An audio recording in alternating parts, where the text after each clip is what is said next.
Baik, terima kasih Mas Sarif sudah on cam sekarang ya. Oke, Assalamualaikum warahmatullahi wabarakatuh. Waalaikumsalam warahmatullahi wabarakatuh. Tetap semangat semuanya ya. Sekarang hari kedua dan hari ini hari terakhir ya untuk materi pelabelan graf. Oke, kita lanjutkan materi yang kemarin. Saya share dulu.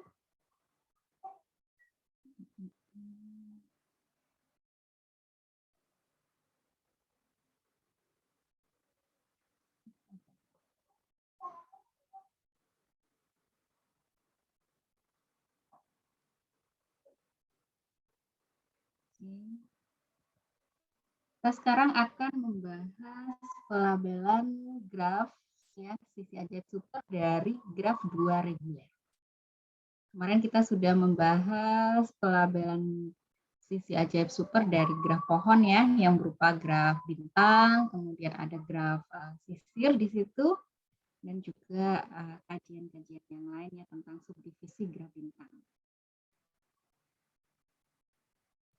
Nah sekarang kita beralih ke pelabelan graf dari graf 2 reguler. Oke. Sebentar.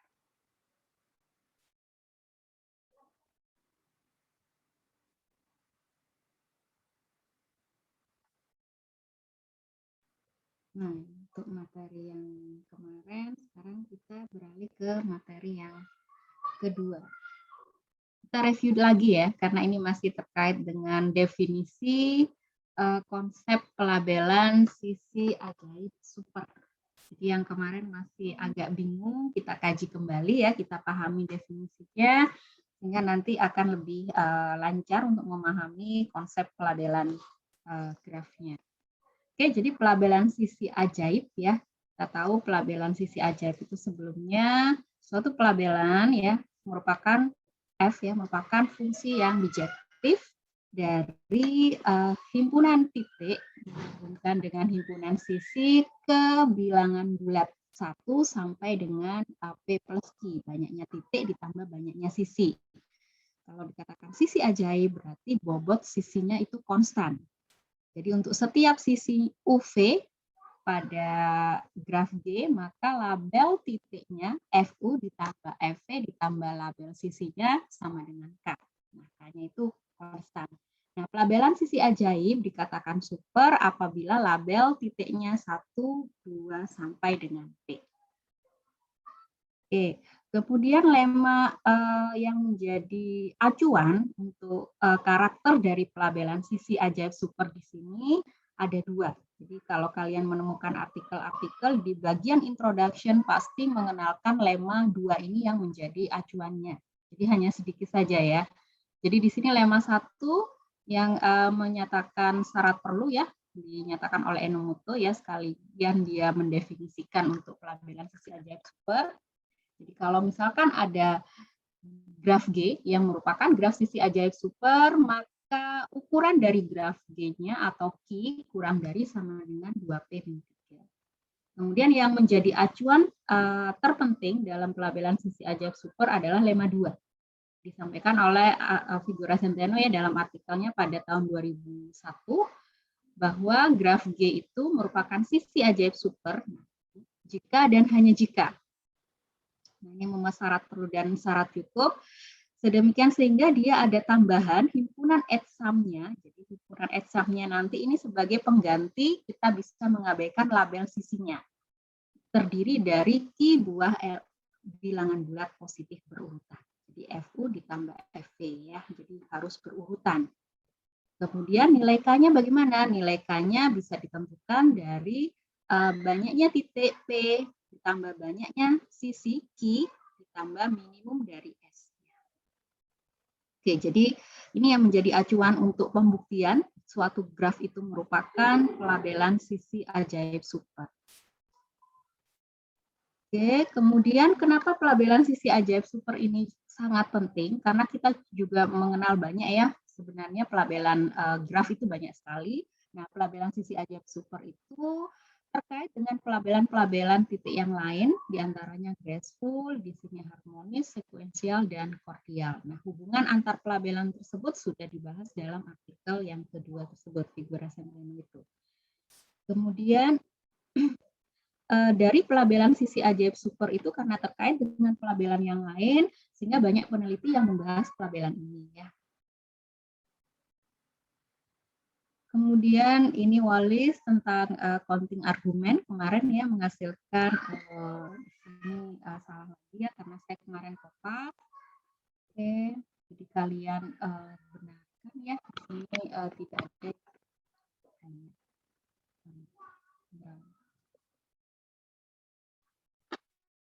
Jadi ini, oke. Nah, jadi ini langsung sama dengan ya. Jadi K dikalikan Q sama dengan sigma I sama dengan 1 sampai dengan P plus QI. Kemudian derajatnya berkurang 1 karena kita sudah jadikan 1 dikumpulkan dengan label titik dan sisi ya. Sehingga derajat dari FVI berkurang 1. Oke. Kemudian kita kaji sekarang ke pelabelan sisi ajaib super dari graf 2 reguler. Nah, di sini sangat menarik. Kenapa? Karena kalau kemarin kan kita terbatas pada mendefinisikan rumusan pelabelannya, rumusan fungsinya itu seperti apa. Nah, kalau pelabelan sisi ajaib dari graf 2 reguler ya, di sini pembuktiannya ada metode baru, yaitu dengan menggunakan matriks. Di sini kita kaji dulu untuk pelabelan graf siklus ya, graf 2 reguler itu kan suatu graf yang derajat setiap titiknya itu adalah 2. Jadi bisa jadi dia merupakan graf cycle atau graf siklus atau gabungan dari beberapa graf siklus. Kita kaji dulu yang graf siklus CN-nya dulu. Kapan dia merupakan sisi ajaib super? Di sini sudah dinyatakan dan dibuktikan oleh Enomoto. Di sini sudah berlaku jika dan hanya jika ya. Jadi jika dan hanya jika N-nya ganjil. Pembuktiannya ke arah kanan dan kiri di sini menggunakan counting argumen. Kenapa dia hanya berlaku untuk N ganjil? Dari counting argumennya ya, karena di sini punya kekhususan untuk graf siklus CN kan setiap titiknya berderajat 2, sehingga dengan menggunakan counting argumen dari teorema Wallis yang tadi, kaki, di mana Q-nya ukuran dari graf siklus di situ kan sebanyak N ya, kaki sama dengan sigma, I sama dengan 1 sampai dengan P plus Q. Di sini untuk graf siklus, P sama dengan Q sama dengan N. Jadi banyaknya titik sama dengan banyaknya sisinya. Jadi N ditambah N, sehingga sampai dengan 2N.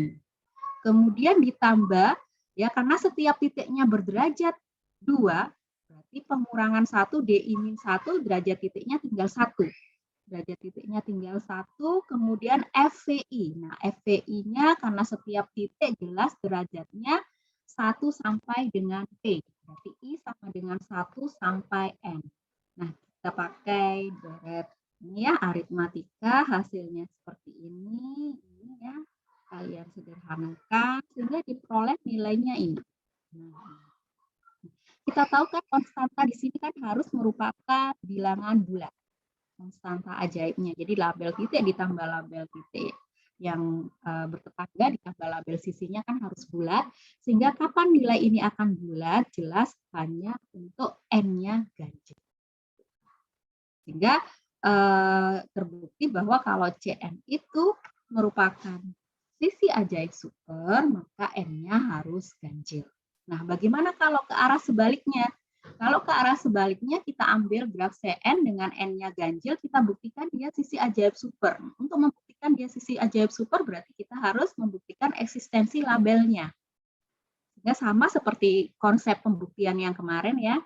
Di sini kita harus mendefinisikan pelabelannya. Karena di sini sisi ajaib super, kita bisa anggap secara langsung menjadi pelabelan titik saja VCN 1 sampai N.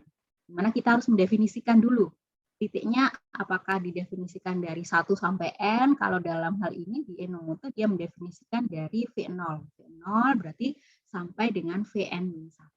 Kemudian untuk titik untuk sisinya, maka jelas ya VI plus 1 akan membentuk sisi digabung karena dia membentuk siklus ya, lingkaran, berarti kan titik yang terakhir membentuk sisi dengan titik yang awal, Vn-1 dengan V0.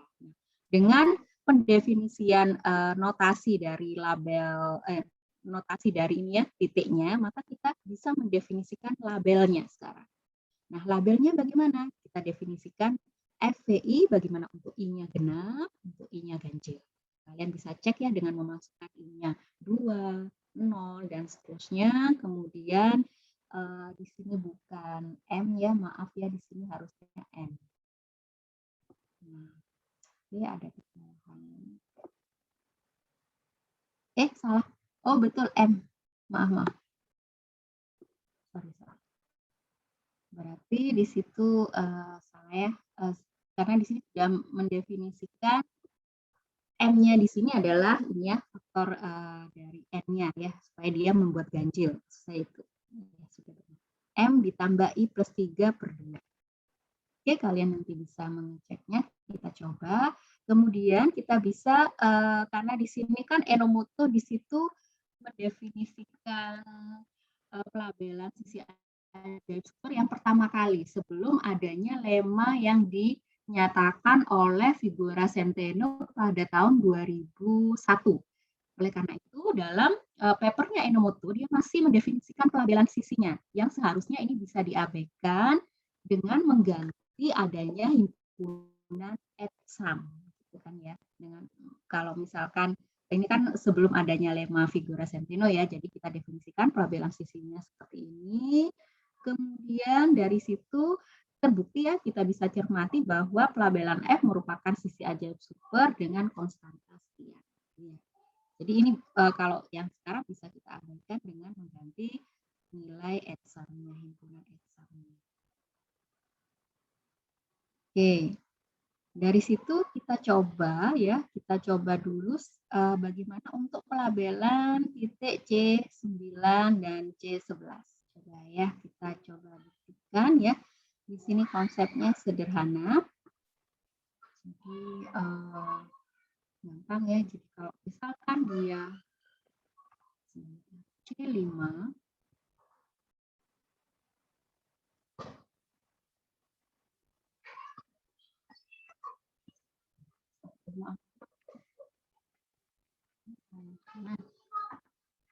Oke, di sini labelnya kan bisa cek untuk C5 di sini. Saya sudah kasih contoh ya, di sini 1, kemudian di sini kita jarakin ya, di sini 2, kita jarakin 3, kemudian 4, 5. Itu gampang sekali ya. Jadi di sini jelas 5, 6, etsamnya ya di sini ya. 7, 8, dan 4, 5, 6, 7, 8. Jadi jelas merupakan sisi ajaib super. Atau biar secara sederhana tanpa menggambar, kita pakai notasi seperti ini. 1.1, kemudian di sini adalah 4, ya, 2, 5, kemudian 3, 1, 4, 2, 5, 3, 1. Nah, di sini. Oke ya, jadi kembali lagi. Jadi di sini 1, 2, 3. Gitu. Jadi selalu berurutan dengan menjarain 1 titik. Kemudian berlanjut lagi 4, 5. Jadi mudah sebenarnya ya. Jadi kalian bisa cek di sini. Jadi untuk I genap itu kita mulai dari di sini titiknya adalah V0. Jadi 0 di sini ya, benar ya. Untuk I genap, kemudian untuk I ganjil kita cek seharusnya sisi 1 ya, kemudian kalau 2. Oke. Ini apakah ada kesalahan saya dalam membuktikan? Coba dicek kembali ya. Jadi hasilnya seperti itu harusnya nilainya. Saya kaji dari Enomoto. Oke, kemudian untuk C9, jadi ada 9 titik ya. Jadi kalau tadi kan C5 ya. Jadi C5 di sini mulai dari 4 ya. Jadi di sini kan kita jarain 1-1 seperti itu. Jadi kita ambil, sehingga kalau C9, jadi supaya lebih mudah kalian bisa bentuk lagi, coba cross check ya fungsi yang diberikan di sini. Karena di sini mulai dari V0, ternyata untuk 0 tambah 1 kok nggak sesuai di sini. Berarti apakah saya keliru di sini menuliskan ganjil genapnya ya. Jadi di sini kalau misalkan harusnya kan untuk 0 hasilnya 1. V0-nya harusnya 1, kemudian untuk di sini kan mulai dari V0, V1, V2. V2 itu harusnya nilainya 2. Dan seterusnya. Coba dicek kembali di sini.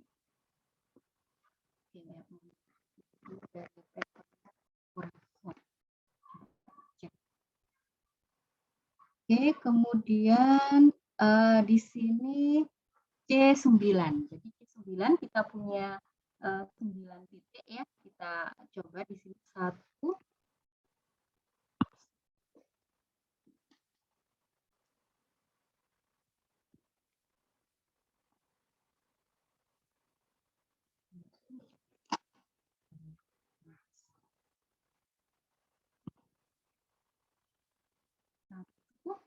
kita jarain ya.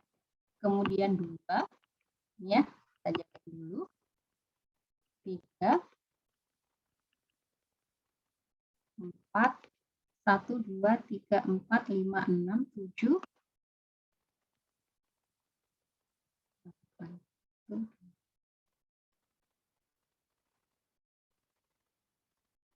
Oke. 2, 3, 4, 5, 6, 7, 8. Oh ya, sorry. Di sini harusnya seperti cross check ya untuk pelabelan di sini 1, 2. Oke. 9-nya di sini ya. Jadi di sini kembali lagi bentuk fungsi ya. 5, 1. Kemudian di sini 6, berarti 5, balik lagi ke 6, 8, 9. Itu ya. Kita cek, berarti S-nya adalah 6, 7, 8, 9, 10, 11, 12, 13, 14. Oke, seperti itu ya. Jadi label dari graf siklus sebenarnya sederhana. Jadi kita C9 berarti tetap ya bermula dari titik 1, titik awalnya 1, kemudian berjarak 1 titik, kemudian secara berurutan untuk titik berikutnya adalah 2, 3, 4, 5. Ya, sampai dengan ini ya N plus 1 per 2. Jadi sampai 5. Kemudian baru kita mulai lagi 6, 7, 8, 9. Oke. Nah, seperti ini. Sehingga untuk C11 dengan cara yang sama, berarti di sini sampai dengan 6 ya, tambahkan sampai dengan 6, kemudian di sini 7, 8 gitu ya, sampai dengan 11. Mudah ya? Sehingga di sini coba saya cek papernya Enomoto. Sekalian kita cross check bersama ya.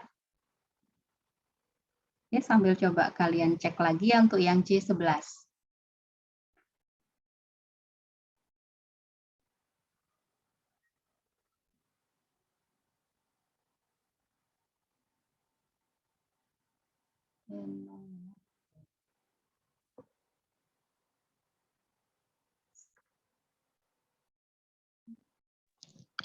Permisi Bu.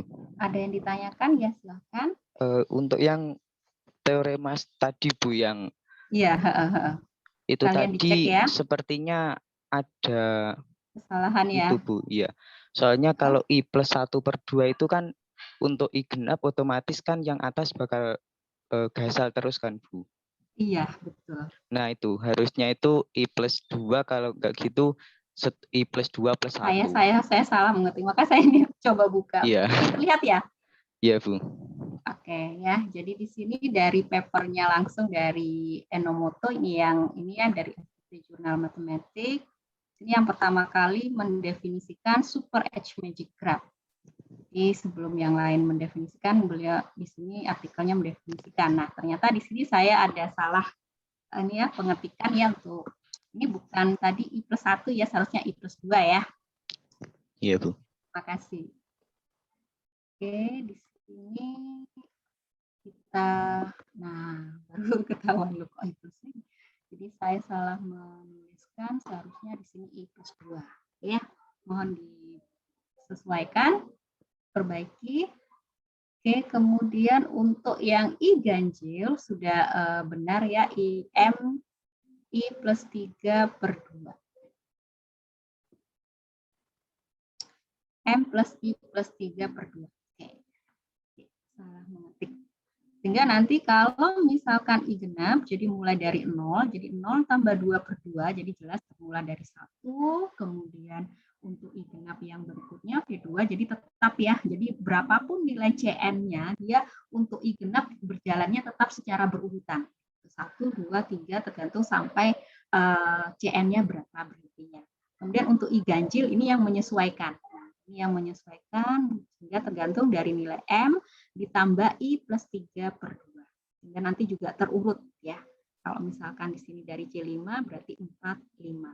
Kemudian tadi juga sama dari C9, mulai dari C9, berarti nilai C1-nya mulai dari 6. 6, 7, 8, 9. Ya. Jadi karena kekhususan ini mudah menghafalkan label dari graf siklus. Oke, ada yang ditanyakan? Sudah paham ya? Kita lanjutkan untuk yang lain. Jadi di sini jangan lupa ya, biar tidak nanti ketika mempelajari bingung karena saya salah mengetik di sini bukan I plus 1 tapi I plus 2.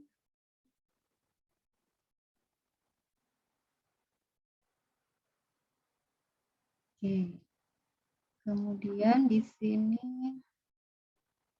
kita bahas tentang sekarang graf 2 reguler. Nah, bagaimana kalau graf siklusnya sudah dibahas, artinya dia CN sudah benar harus sisi ajaib super jika dan hanya jika N ganjil. Nah, bagaimana untuk gabungan dari graf CN?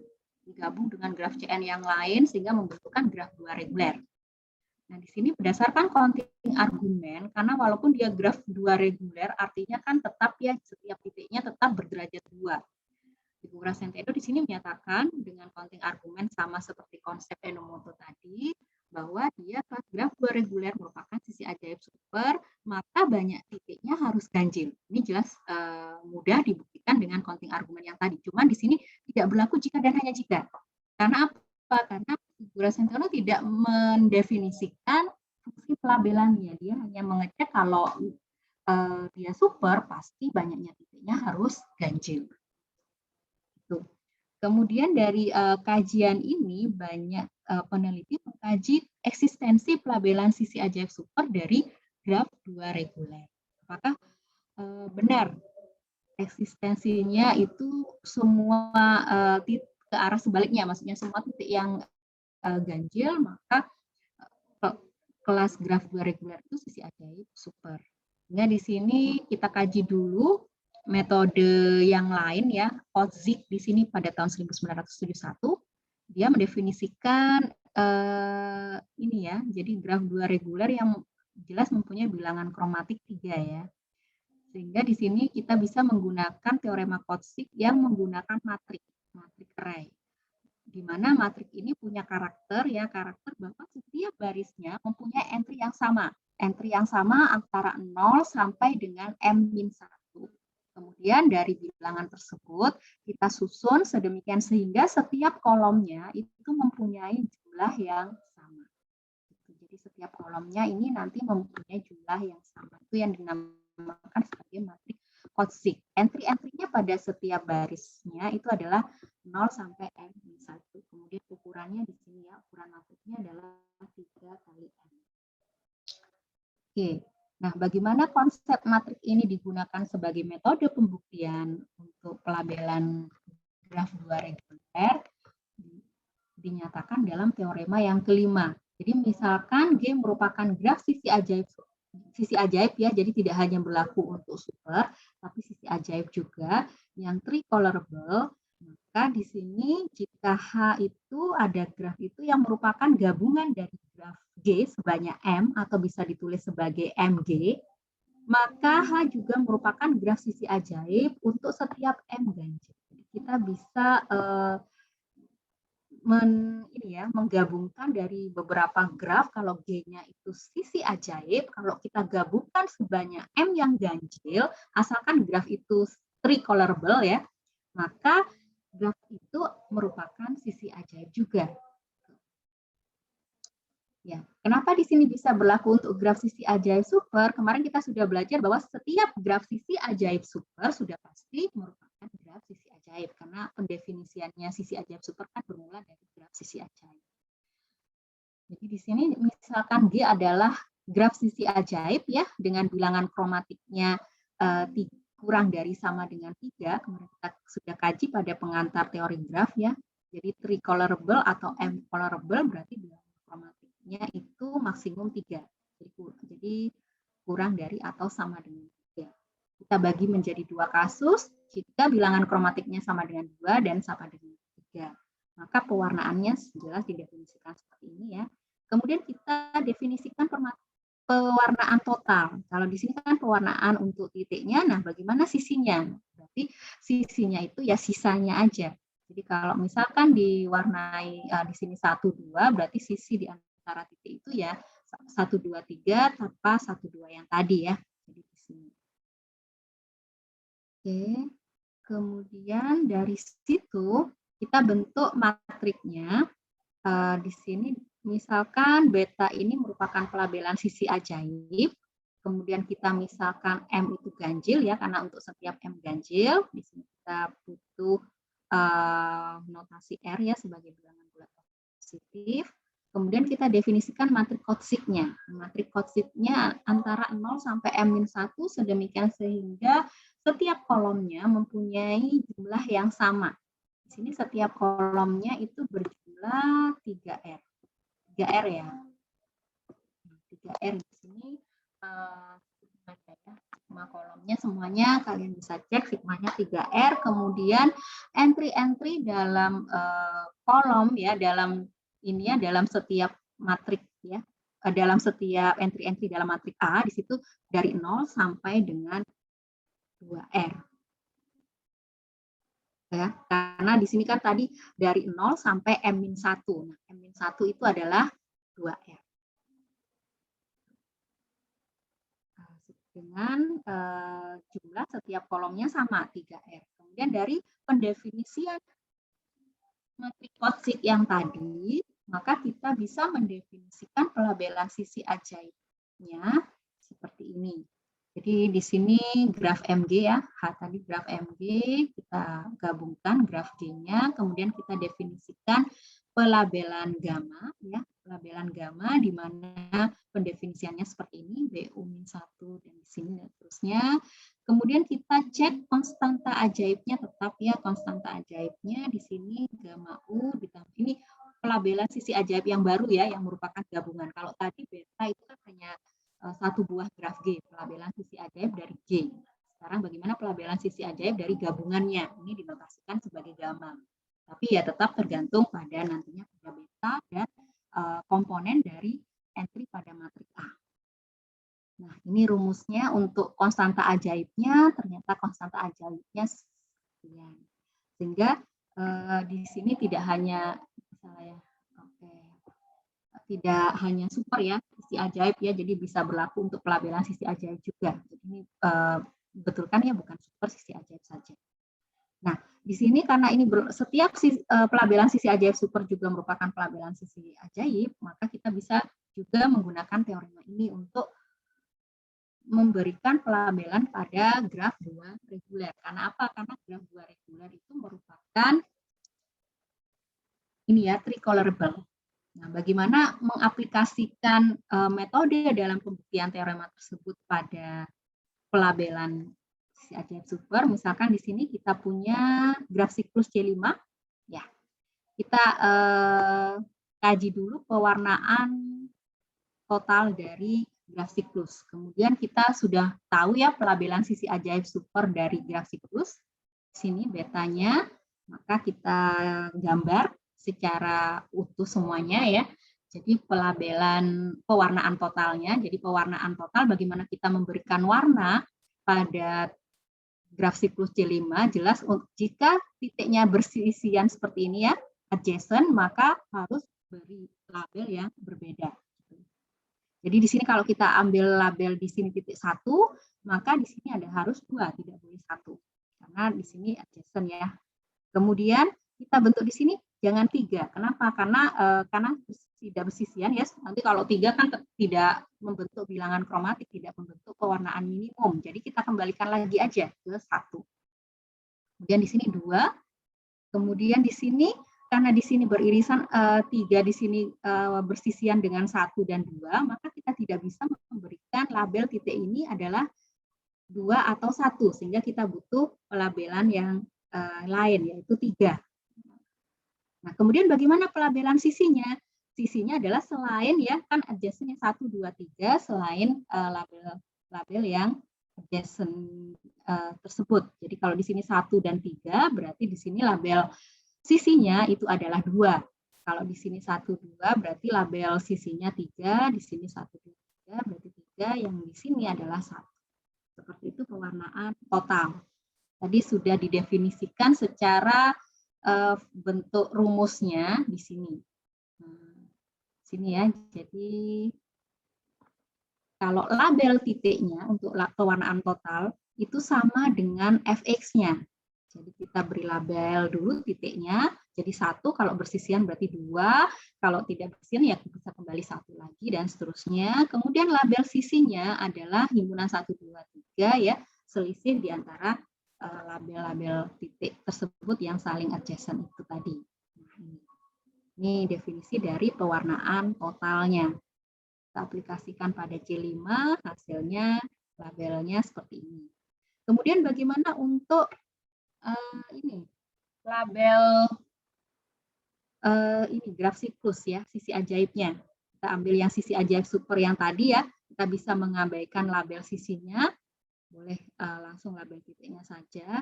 1 tadi ya, kita jarakin titiknya langsung 2, kemudian 3, 4, 5.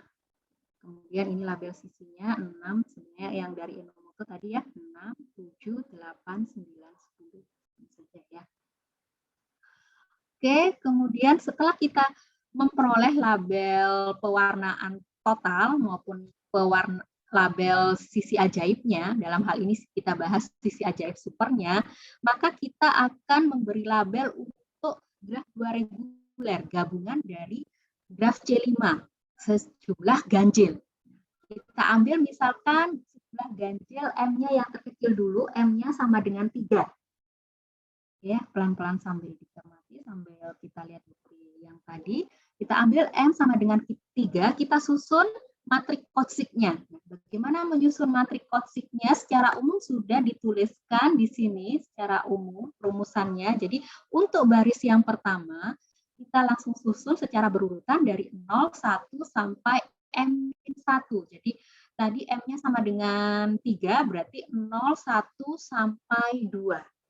Kemudian untuk baris yang kedua, kita bermula dari genap ya, dari M-nya yang tadi, M-1 jadi 2R, M, kemudian secara genap ya dikurangi 2 sampai 0, kemudian M-1 untuk yang ganjil, jadi dipecah antara genap dan ganjilnya. Kemudian untuk baris yang ketiga, kita bermula dari R ya, dari R secara berurutan nambah ya, R sampai R2 plus 1 sampai yang M, sampai M-1 ya, M-1, kemudian sisanya dari 01 sampai R-1 di berikutnya.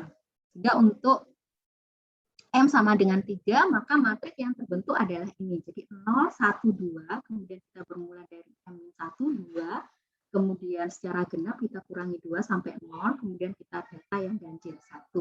Kemudian untuk baris yang ketiga, bermula dari R-1, jadi 1, kemudian 2, ya, sampai dengan 3. Oke, jadi secara umum bisa diperoleh matrik Kotziknya seperti ini ya, paham ya dari rumusan yang tadi.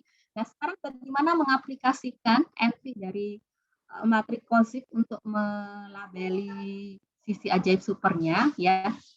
Notasinya tadi adalah gamma, kita pakai, kita sesuaikan, jadi gamma U sama dengan beta U-1 dikalikan M ditambah 1 ditambah entry dari matrik A, di sini A dengan ini GU untuk komponen baris yang pertama, kemudian kolom yang ke J.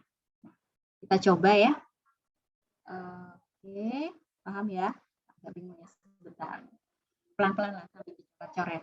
Kemudian kita coba cermati bagaimana mengaplikasikannya. Untuk yang titik yang pertama, gamma U. Jadi di sini titik yang pertama, kenapa hasilnya 1, 2, 3 ya? Berarti beta U. Di sini ya, kita ambil 1 di sini ya. 1 dikurangi 1 jelas 0. Ditambah 1 ya, jelas di sini hasilnya 1, ditambah komponen GU pada kolom yang pertama 0. Sehingga di sini jelas hasilnya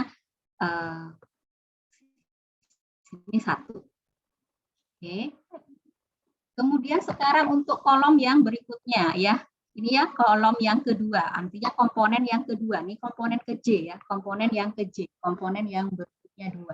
Jadi di sini tadi hasilnya 1 kan ya. 1 berarti ditambah 1 di sini hasil titiknya kalau ini sudah 1 di sini tambahkan 1 untuk baris yang pertama ini 2 kemudian ini 3. Sudah selesai ada 3 komponen. Sekarang kita beralih ke titik berikutnya ya. Jadi kita abaikan pelabelan sisi karena ini adalah pelabelan sisi ajaib super ya, bisa diabaikan pelabelan ini jadi ini bisa diabaikan. Nah, ini pelabelan sisi ajaib super dapat dianggap sebagai pelabelan titik. Kalian fokus saja pada pelabelan titiknya. Kemudian pada komponen yang kedua, nah, letaknya di sini untuk pewarnaannya labelnya adalah 2. Kemudian label titik pada sisi ajaibnya adalah 4. Kita aplikasikan di sini 2. Oke, jadi sudah ya 1, 2, 3. Di sini beta U-nya adalah 2. 2 dikurangi 1. 1, kemudian 1 dikalikan 3, itu 3, 3 ditambah 1, 4. Ya, 4.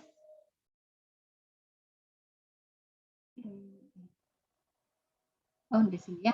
Jadi di sini ya kita beralih ke melabelkan titik yang di sini. Jadi di sini pelabelan betanya, ya, di sini pelabelan G-nya. Oke. Dari situ, ini 4, di sini 2. Kita sesuaikan ya. Kita hitung lagi. Jadi di sini 4, dikurangi 1, 3. 3 dikali 3, 9. 9 ditambah 1, 10. Nah, 10 kemudian kita sudah punya dasar di sini nilainya 10. Kemudian 10 di sini ditambahkan A, ya komponen pada matriks GU. GU pewarnaannya itu adalah 2. Jadi kita perhatikan baris yang kedua. 2, jadi ini maksudnya komponen 1, komponen yang kedua, komponen yang ketiga. Berarti kalau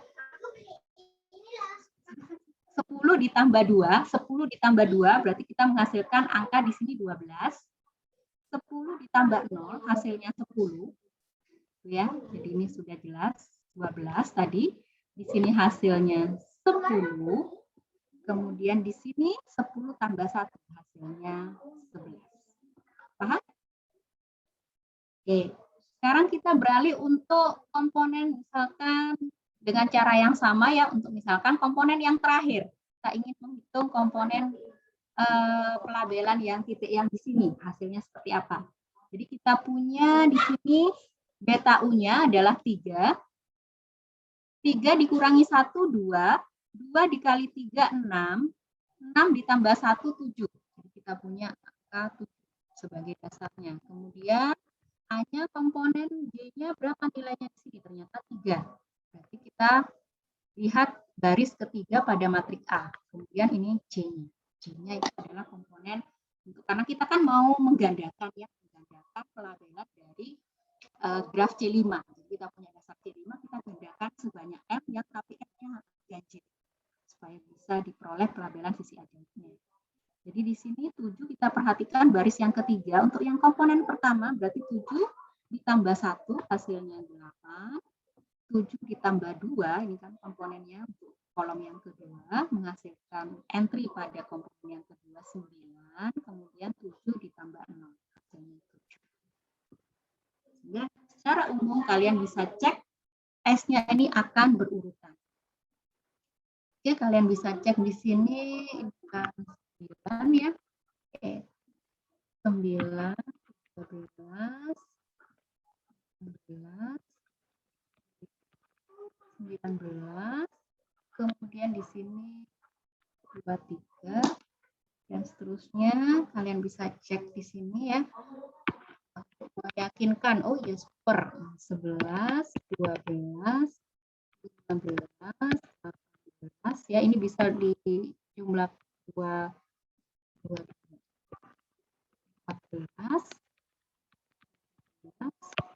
20, 20,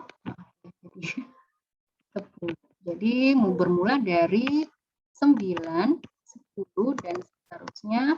Jadi kalian cek ya, 9 ini 10, 11, 12, 13 ya, 14, 15, 16, 17, kemudian kita cek 18, 19, oke, sampai sebanyak Q-nya. Q-nya di sini jelas 15 ditambah 14, jadi maksimumnya adalah 23 secara berurutan.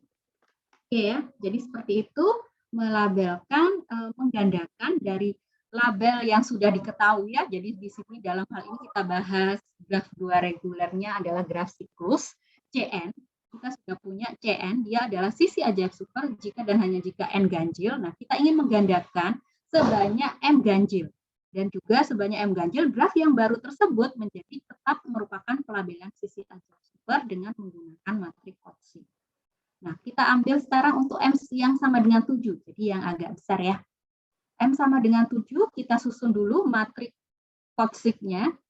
Jadi pertama, baris pertama secara berurutan ya, 0 sampai M-1. Jadi 0, 1, 2, 3 sampai 6. Kemudian baris yang kedua adalah mulai dari yang genap, kita susun dulu dari yang terbesar genap, 6, 4, 2 sampai 0, kemudian baru yang ganjilnya 5, 3, 1. Kemudian untuk yang baris yang ketiga ya, jadi R-1, jadi kita bagi R-nya di sini jadi 3. Jadi 3 mulai dari 3, 4, 5, 6, kemudian sisanya ditaruh di sebelahnya 0, 1, 2 ya, sesuai dengan tadi pendefinisiannya di sini ya. Oke, kalau masih bingung menentukannya secara umum, rumusannya kalian bisa cek di sini. Oke, kalau sudah paham, berarti kita susun lagi ya. Susun lagi, kita punya tadi pewarnaan dari label pewarnaannya, tadi label pewarnaannya tetap dari C5 dan pelabelan sisi ajaib super dari C5 sama seperti tadi. Sekarang kita gandakan sebanyak 7. Ya, sebanyak 7. Kita cek tidak semuanya karena langkahnya sama. Misalkan kita cek titik awal dan titik akhirnya saja. Jadi titik awalnya di sini kan label titik yang sisi ajaib supernya adalah 1, pewarnaannya juga 1. Ya, jadi 1. Ya, bisa? Ya, ada yang ditanyakan? Silakan. Mau nanya dong tadi untuk ya, untuk yang baris ketiga 3, 4, 5, 6 tadi menentukan tiganya R-1. Iya. Itu nilai R-nya dari mana? Ini ya? Ini maksudnya? Iya.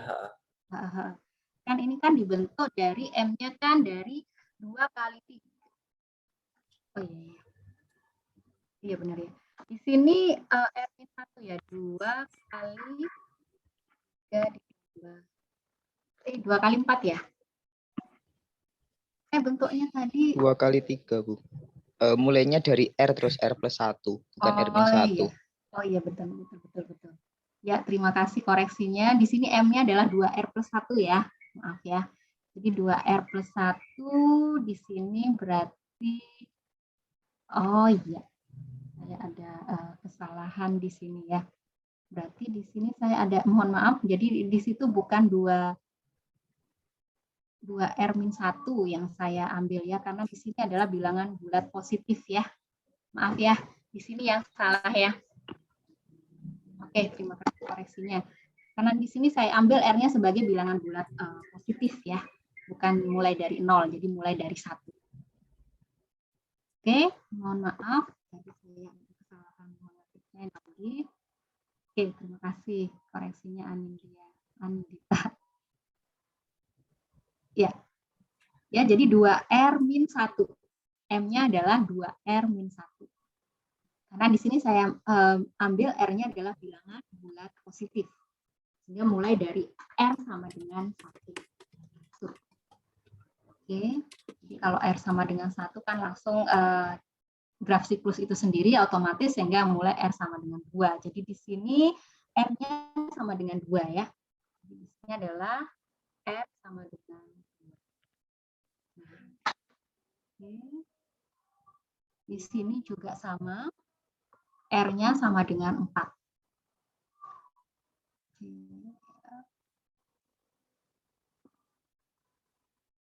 Terima kasih. R sama dengan 4. Oke, jadi jelas ya R-1 mulai dari 3. Oke. Makasih, 3, 4, 5, 6. Kalau sudah paham, untuk menyusun matriks Kotzig-nya, kita cek label-label yang diperoleh. Oke, M-nya sama dengan 7, jadi kita punya graf siklus sebanyak 7, C5. Jadi kita gambarkan C5 sebanyak 7. Nah, sekarang bagaimana mendefinisikan label-labelnya? Nah, kita ambil yang titik awal, saya bahas yang titik awal dan titik akhir ya. Jadi titik awal, pelabelan titik sisi ajaibnya, sisi ajaib supernya dalam hal ini adalah 1, pewarnaan totalnya juga 1. Sehingga dengan mudah di sini diperoleh jelas ya untuk yang awal-awal jelas berurutan sama seperti tadi ya, karena barisan dari baris yang pertama matriks Kotzig-nya berurutan dari 0 sampai 6. Jadi 1, 2, 3, 4, 5, 6. Kita coba yang untuk yang titik berikutnya saja supaya terlihat perbedaannya. Jadi untuk titik yang berikutnya ya, untuk titik yang berikutnya label dari sisi ajaib supernya adalah label titiknya 4, pewarnaannya adalah 2. Jadi 4 dan 2. Kita cek, kita masukkan ke rumus pelabelan sisi ajaib super gamma. Jadi 4 dan 2. Jadi di sini 4, nilai betanya kan 4 ya. 4 dikurangi 1, kemudian dikalikan M, M-nya adalah 7, kemudian ditambah 1, ditambah entry matrik A. Jadi di sini tadi pelabelan 2 ya. Jadi pelabelan pewarnaan totalnya untuk yang di sini kan 2 ya. Jadi 2,J. Jadi kita melihat komponen baris yang kedua dari matrik A. Ini 3 dikalikan 7 adalah 21 ditambah 1, 22. Nah, 22 ditambah baris kedua, setiap entry pada baris kedua. Untuk komponen yang pertama berarti 22 ditambah 6, 28, 22 ditambah 4, 26, berkurang 2 ya, 24, 22. Kemudian 22 ditambah 5, 25 dan 23. Nah, hasilnya di sini ya. Nah, ini terkenal sekali karena metode ini kok bisa ditemukan gitu ya. Bagaimana kita bisa menggandakan suatu label hanya tergantung dari pewarnaan dan matriknya. Oke, jelas ya. Kemudian untuk yang terakhir, misalkan saya ingin menghitung kenapa ini kok 18 ya, karena di situ label titik yang terakhir di sini dia mempunyai label 3. Kemudian juga untuk pewarnaannya juga 3. Kita cek. Jadi 3 kita substitusikan di sini jadi 3 dikurangi 1 adalah 2. 2 dikalikan 7, 14. 14 tambah 1. Jadi kita punya nilai 15 sebagai dasar. Kemudian ditambahkan A, jadi 3, jadi kita memperhatikan komponen matrik A baris ketiga. Jadi 15 ditambah 3, jadi di sini 18. Oke. Kemudian 15 tambah 4, 19, dan seterusnya ya, sampai yang terakhir tambah 1, 16. Ya, sehingga label yang diperoleh di sini merupakan juga sisi ajaib super dengan konstanta 89, sehingga kita bisa mengabaikan label sisinya ya. Kita berikan nilai konstantanya saja. Kalian bisa cek sum-nya juga berurutan. Paham? Bisa ya? Oke, nanti tutorial kita coba untuk yang misalkan di sini ya.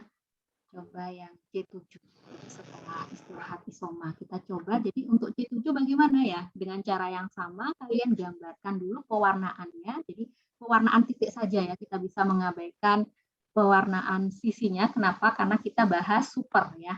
Karena pelabelan sisi ajaib super kan hanya bisa dianggap sebagai pelabelan titik, sehingga bisa diabaikan pelabelan sisinya. Kalian gambarkan pewarnaan titiknya pada C7, ya, yang dasarnya kan C7, kemudian nanti gambarkan juga pelabelan sisi ajaib supernya dari C7, kemudian gandakan sebanyak 5. Berarti M-nya 5, sehingga R-nya sama dengan 3. Ya, ini kan contoh R sama dengan 4 ya, sehingga R sama dengan 3, kalian bentuk dulu matriks kompositnya, kemudian gunakan rumus ini untuk mengabaikan sisi ajaib super dari 5C7. Kemudian sebagai tambahan, dicek kalian cek benar nggak perhitungan kalian cek apakah benar sum-nya berurutan sebanyak I, kemudian berikan nilai konstanta ajaib. Jadi di sini sebagai pengecekan tentukan sum-nya, ya. Kemudian tentukan juga nilai konstanta ajaibnya. Berapa, ya? Karena kalau K-nya kan berarti bisa dicek berdasarkan rumus P plus I plus I. Oke, karena di sini jelas 5C7 nilai dari P-nya sama dengan Q sama dengan 35 ya. Ya cukup banyak ya, nanti ada 35 labelnya dari 1 sampai 35. Oke, yang penting paham dulu konsepnya, mungkin ada yang masih bingung cara metodenya. Izin bertanya, Bu. Ya, silakan saja. Masih tentang yang R tadi, Bu. Iya, kenapa? Kalau tadi kan sama ibunya itu dirubah M-nya jadi 2R plus 1, terus R-nya iya min 1, terus R-nya dimulai dari 1. Terus tadi yang pada waktu contoh 3 kali 7 tadi yang M-nya sama dengan 7, ketemu R-nya 4, itu kalau dimasukkan di A sini itu berarti kan 084 dan seterusnya, Bu. Tadi iya. Saya jadi bingung. Tadi sepertinya benar yang tetap, awal ya? Iya. Terus dimulai R-nya 0 enggak masalah. Enggak masalah. Ya mohon maaf tadi saya kadang gitu ya. Jadi ketika ada pertanyaan kadang langsung ini ya terpengaruh gitu, jadi bingung juga nih pernyataannya. Saya cek. Oh iya. Oke ya, jadi di sini tadi kita cek kembali ya. Tadi kan coba lagi ya. Jadi 0, 1 sampai 2R ya. Di sini kita cek lagi kan sampai 2R. R-nya di sini 1 ya. Iya. Oke. Berarti tadi sebenarnya sudah benar ya. Oke, Iya, Bu. terima kasih koreksinya lagi. Ya, tadi sebenarnya udah benar. Cuma tadi saya agak bingung dengan pertanyaan temannya tadi. Karena tadi bingung yang R-1. Saya kira salah ininya. Ternyata benar ya. Oke, di sini R-nya 1. Oke, jadi R-nya, terima kasih. Jadi R-nya 1 tetap ya. Jadi di sini R-nya 1. Sehingga jelas di sini mulai dari R, kemudian 2R dan 0. Ya. Jadi kalau R sama dengan 3 kan langsung ke batasnya saja. Di sini R, 2R, dan 0. Ya. Nah, di sini berarti, oke, kita kembalikan lagi 2R plus 1. setiap bilangan bulat. Nah, maksudnya di sini mulai dari R0 ya. Maksudnya bilangan bulat positif mulai dari R1. Karena apa? Karena untuk M sama dengan dirinya sendiri, ya, artinya M sama dengan 1 dan R-nya sama dengan 0, kan sudah trivial ya, sudah dibuktikan. Jadi di sini mulai dari R sama dengan 1. Artinya mulai dari penggandaan itu mulai dari M sama dengan 3. Oke, terima kasih. Jadi saya cross check lagi nih. Ya. Oke, karena tadi saya tidak mengecek hal tersebut, saya kira tadi temannya sudah mengecek ada kesalahan seperti yang tadi saya menuliskan di paper Enomoto yang tadi ya untuk buktinya. Oke, ternyata sudah benar untuk hal ini ya. Jadi di sini R-nya adalah 3 ya. Oke, di cross check lagi.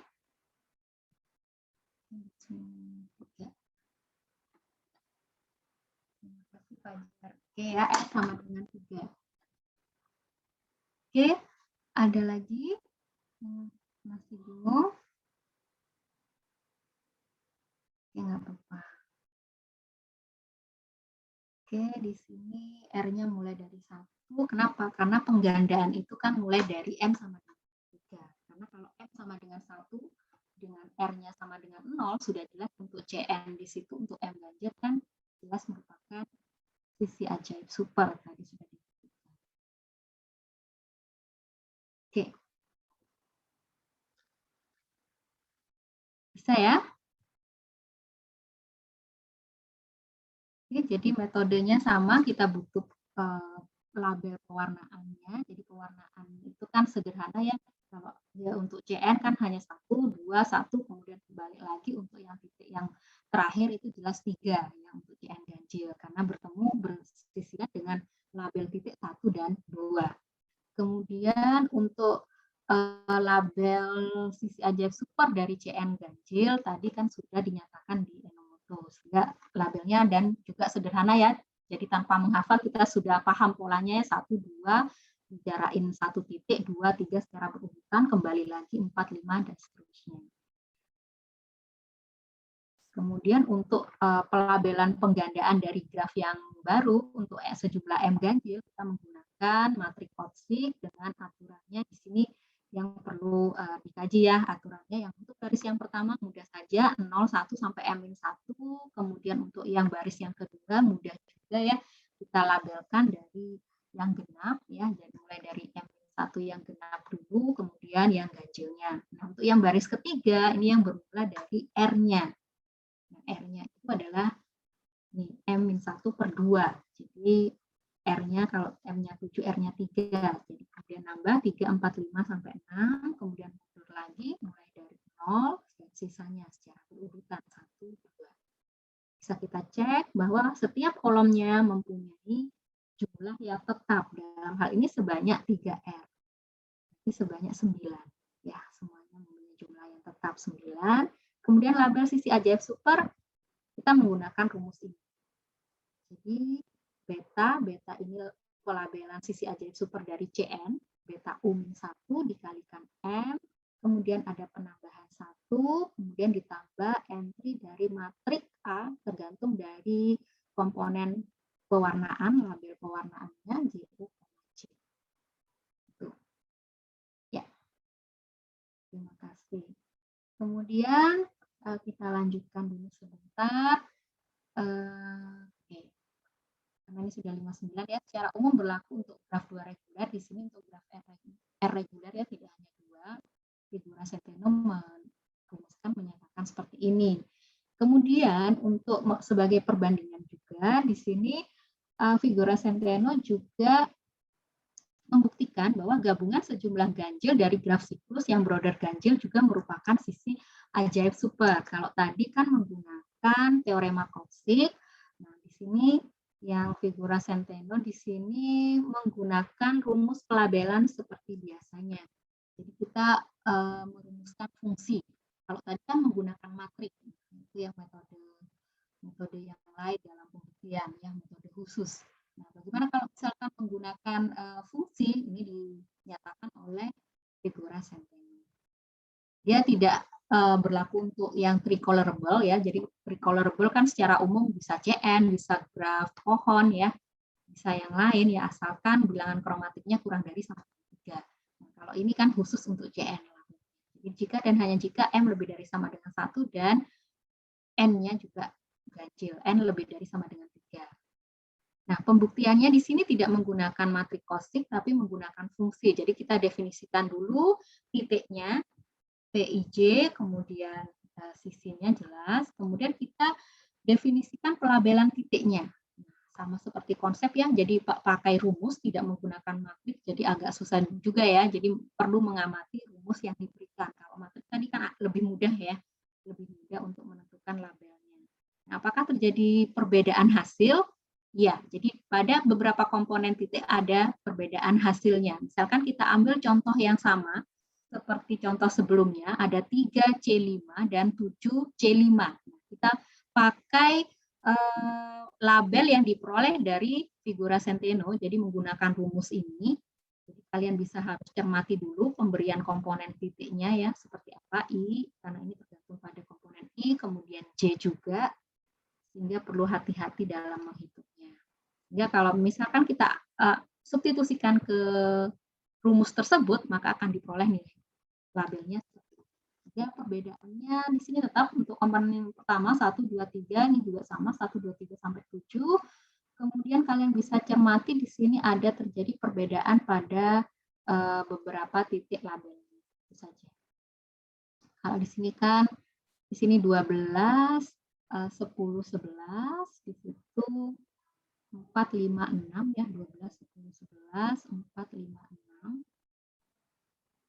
Ini sama ya, 12, 10, 11 tuh yang titik yang kedua hasilnya sama, tapi yang ketiga di sini hasilnya peletakannya berbeda.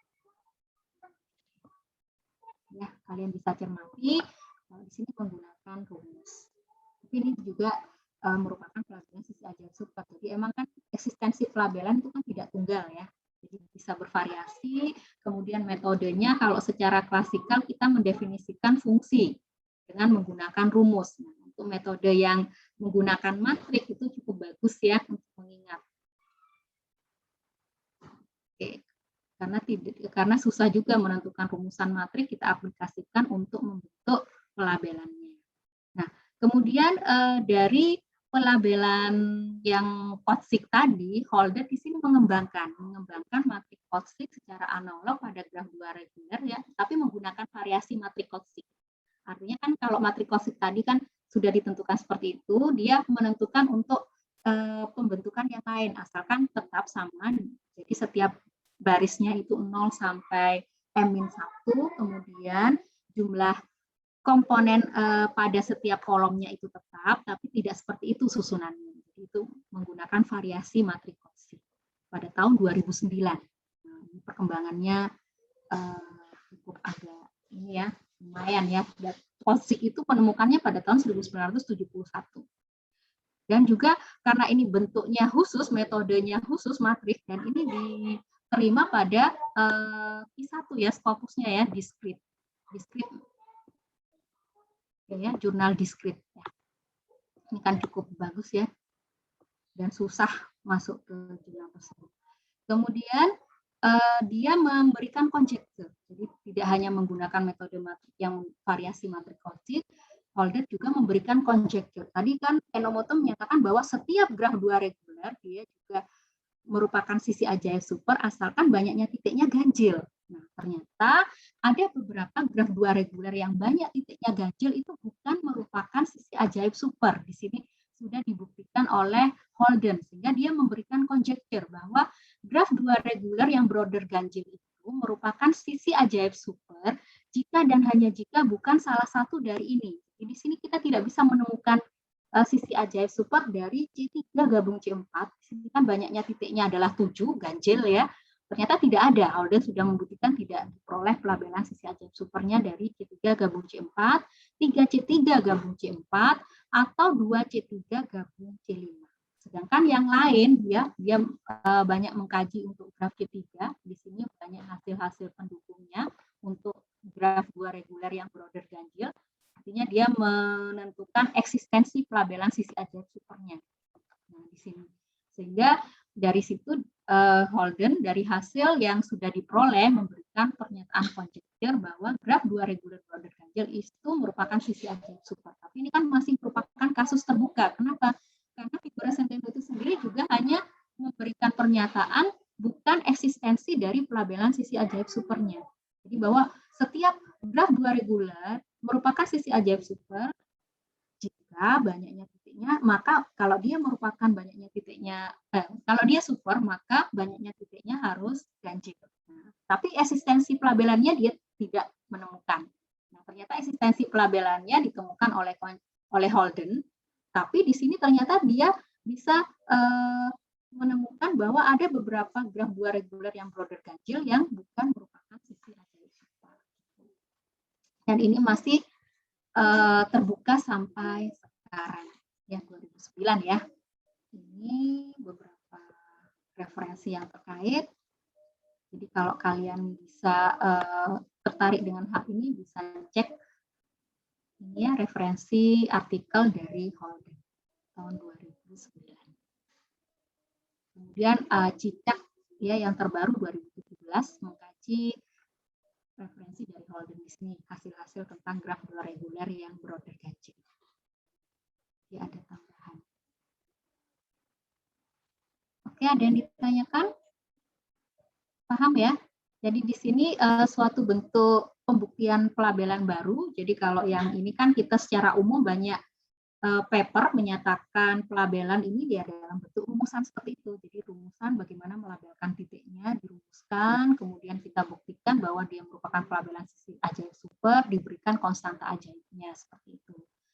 Nah, kalau misalkan ditemukan suatu metode baru dengan menggunakan metode matrik yang mungkin berbeda dari Kotsik atau menggunakan variasinya, itu cukup bagus ya sebagai suatu hasil penelitian yang unik ya, sehingga kalau hasilnya bagus, di situ bisa disubmit ke jurnal-jurnal yang bereputasi seperti Discrete Mathematics. Tapi kalau hanya seperti ini, biasanya untuk jurnal-jurnal yang baik di situ klasikal gitu biasa wajar, jadi agak ini ya katanya sih banyak ditolak gitu.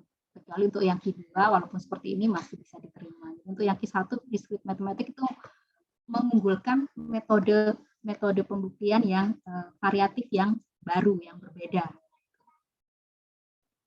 Oke, terima kasih. Ada yang ditanyakan? Kita lanjutkan untuk tutorialnya setelah isoma ya.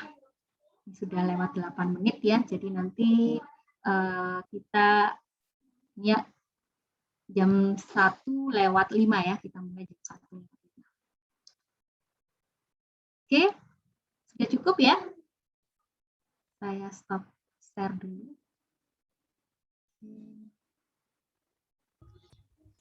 Sudah cukup? Ada tambahan? Mohon maaf, agak lewat waktunya. Oke, menarik ya. Oke, terima kasih. Nanti pertanyaan kita sambung lagi setelah isoma. Saya kembalikan ke moderator, Ahmad Sarif. Silakan. Ya. Terima kasih banyak Bu Fira. Teman-teman semua, kita sampai ke pertengahan acara. Ini ada isoma terlebih dahulu. Bisa kembali nanti pukul 13.05 ya Bu ya. 13.05, 13.03 lah kita sudah siap-siap di Zoom ini untuk kembali mengikuti materi di bagian tutorial pada pukul 13.05. Mungkin kita break dulu sejenak. Terima kasih. Assalamualaikum warahmatullahi wabarakatuh. Waalaikumsalam warahmatullahi wabarakatuh.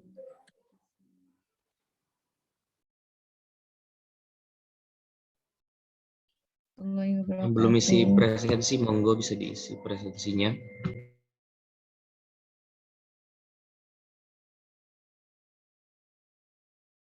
Monggo di end.